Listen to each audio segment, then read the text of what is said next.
नमस्कार दर्शक बंधु जदि आप आज सुना कि रूपा किणवा चाहते तेज जाणी रखु आज घर पूजा 24 कैरेट और 22 कैरेट सुना मूल्य कौन रही है। आज भारतीय पूजा 24 कैरेट सुना मूल्य 1,43,400 टंका रही बेले 22 कैरेट सुना मूल्य 1,31,450 टंका रही।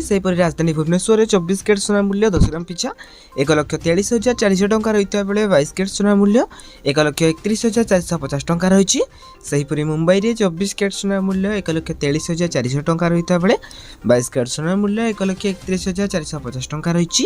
तेज नुआदिल्ली में 24 कैरेट सुना मूल्य 1,43,550 टंका रही बेले 22 कैरेट सुना मूल्य 1,31,600 टंका रही।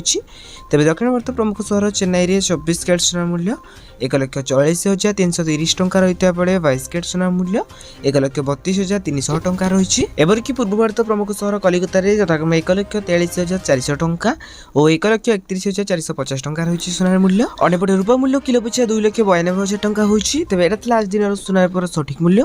जदि आपको सुनार सठिक मूल्य जानवा चाहते तेज आम चैनल को सब्सक्राइब कर पाखे बेल आइकन को बटन में सेट करने सहित वीडियो हेल्पफुल होता है निहाती भाव वीडियो को लाइक कर डिस्क्रिप्शन टेलीग्राम चैनल लिंक अच्छी तो जाकि आपने जानी जातु।